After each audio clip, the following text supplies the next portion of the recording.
Halo teman-teman sekalian, kembali lagi bersama saya di YouTube Muhammad Firyanu Rizky. Pada kesempatan kali ini saya akan membagikan kepada teman-teman terkait tentang implementasi dari read and write memory menggunakan pointer C++.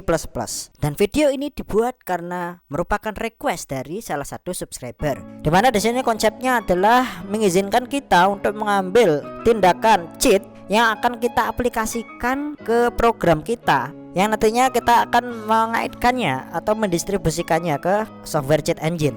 Cara kerjanya adalah dengan mencari dan mengubah value dari pointer yang telah kita dapatkan dari aplikasi cheat engine, dimana nanti pointer tersebut akan mengandung alamat memori. Nah, dari sinilah implementasi dari read memory dan write memory ini dimulai. Bagi teman-teman yang mempunyai basic programming atau sedikit pengetahuan tentang ilmu program, ini nanti akan sangat mudah untuk bisa teman-teman cerna. Jika teman-teman mengingat materi tentang pointer yang sudah saya berikan di tutorial-tutorial sebelumnya, maka di sini merupakan implementasinya. Variabel pointer tidak perlu dideklarasikan, melainkan pointer ini merupakan alamat yang kita dapat melalui scanning pada software cheat engine. Jadi di sini kita ada aplikasi cheat engine yang sudah terbuka. Di sini kita ada juga game CSGO. Di sini saya sudah mendapatkan pointer. Jadi yang pertama kali kita lakukan adalah melakukan double klik. Jadi nanti di sini kita akan mendapatkan suatu alamat dan saya akan menjelaskan apa yang terjadi di sini. Jadi yang di bagian paling bawah di sini ada klien DLL yang akan diikuti oleh alamat. Pada dasarnya cheat engine ini mendapatkan address atau alamat dari klien DLL yang disimpan di memori komputer. Dan setiap kali aplikasi executable ini dijalankan, maka DLL ini akan juga ikut dijalankan, yang merupakan extended library atau library khusus dari suatu aplikasi executable. Dan setiap aplikasi executable itu mempunyai alamat untuk memulai program tersebut khusus yang dijalankan di memori, dan alamat itu ditampilkan di bagian kanan ini. Ini akan menjadi alamat dari player base atau alamat dari user yang ada di ini, teman-teman, yang ada di aplikasi gamenya. Jika semua ini nanti kita lakukan perubahan, maka klien DLL ini nanti akan meneruskannya kepada memori. Misalkan di sini 34, maka nanti pointer ini akan meneruskannya ke memori. Misal kita tambahkan lagi di sini 68, maka nanti akan diteruskan ke memori. Ini misalnya kita tambahkan 110, di mana 110 ini merupakan address baris nyawa player dari game. Misalkan kita di sini akan meningkatkannya 6910 menjadi 965, maka klien DLL ini akan di-load atau akan dijalankan di part yang berbeda. Mungkin ini kedengarannya sangat sulit karena saya juga sangat sulit untuk mengartikannya. Oke, jadi kita langsung saja nanti implementasikan ke program ya. Kita tulis programnya dan saya akan membuatkannya step by step, itu mudah untuk dicerna bagi teman-teman ya. Oke, jadi di sini saya akan menggunakan aplikasi Visual Studio yang menggunakan license Community Edition, dimana nanti bisa teman-teman lihat di bagian bawah deskripsi itu saya sudah sertakan linknya. Jadi di sini kita akan buka Visual Studio-nya ya. Saya masih menggunakan versi 2017. Kita akan lakukan start terlebih dahulu, kemudian klik new, kemudian new project. Kemudian kita akan memilih yang namanya Windows Console karena kita akan membuat suatu aplikasi. Kemudian kita namakan di sini misalnya YouTube tutorial CSGO. Oke, kemudian kita klik OK. Sip. Jadi ada beberapa settingan yang perlu teman-teman siapkan sebelum kita memulai coding. Nah, pertama kita hapus dulu ini karena kita tidak memerlukan coding ini. Kita juga tidak memerlukan yang namanya ini estetik ini, teman-teman. Kemudian kita lanjutkan lagi, kita hapus yang ini, teman-teman. Di sini ada dua file header yang tidak kita perlukan. Oke, kita remove aja. Kita hanya memerlukan file dari project kita. Kita harus melakukan setup terlebih dahulu. Select project, cari propertiesnya. Oke, jadi yang kita lakukan di sini adalah mengubah menjadi multi-byte, yaitu di bagian sini, teman-teman. Ya, dimana di sini defaultnya adalah Unicode. Kemudian di configuration ya kita tidak menggunakan debug, melainkan kita gunakan release.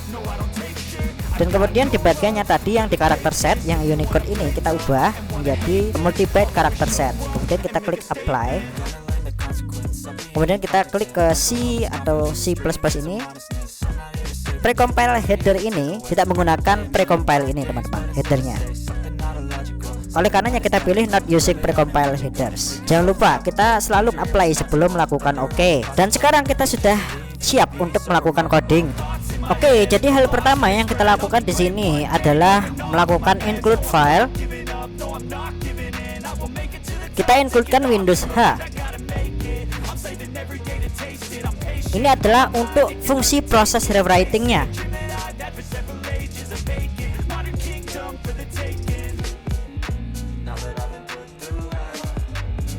Kemudian yang selanjutnya yang kita lakukan adalah melakukan include lagi, yaitu untuk input outputnya. Kita di sini adalah include IOStream. Kemudian selanjutnya kita includekan vektor.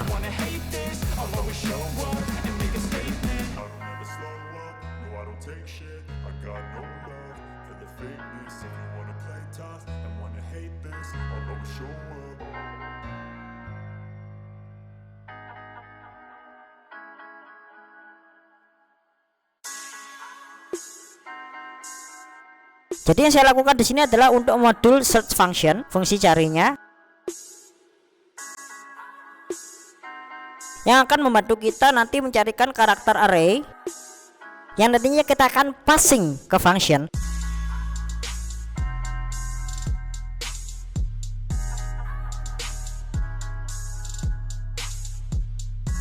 Sekarang di sini kita gunakan namespace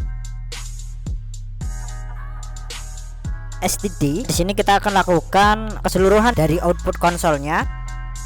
Kita akan mulai untuk menulis main functionnya, dimana program kita adalah untuk melakukan scanning pada executable process untuk menemukan address atau alamat memori di mana klien DLL itu berada, dan akan memberikan kita alamat itu. Kita tuliskan integer main, merupakan entry dari function main ini.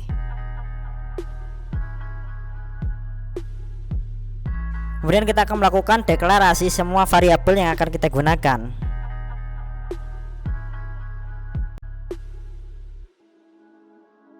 Jadi yang pertama kita gunakan dword PID yang nanti akan menghandle proses ID pada game ya sedang berjalan di memori. Selanjutnya kita perlu 4 variabel lagi. Di sini adalah untuk melakukan handle terhadap poin-poin yang sudah saya jelaskan sebelumnya yang ada di bagian chat engine. Kita lihat di sini ada 4 value yang berbeda.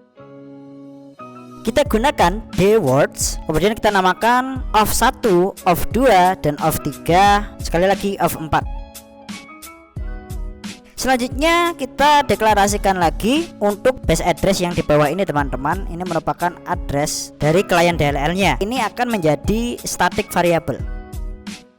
Kita pakai ini di coding program dan ini merupakan base address. Lalu kita deklarasikan ke program.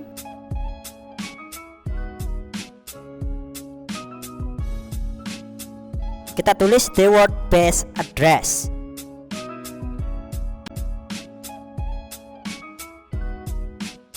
Oke, sekarang yang saya deklarasikan di sini adalah variabel untuk menghandle value untuk health yang saya namakan health ID. Nanti kita di sini bisa memperbarui value dari health, oke?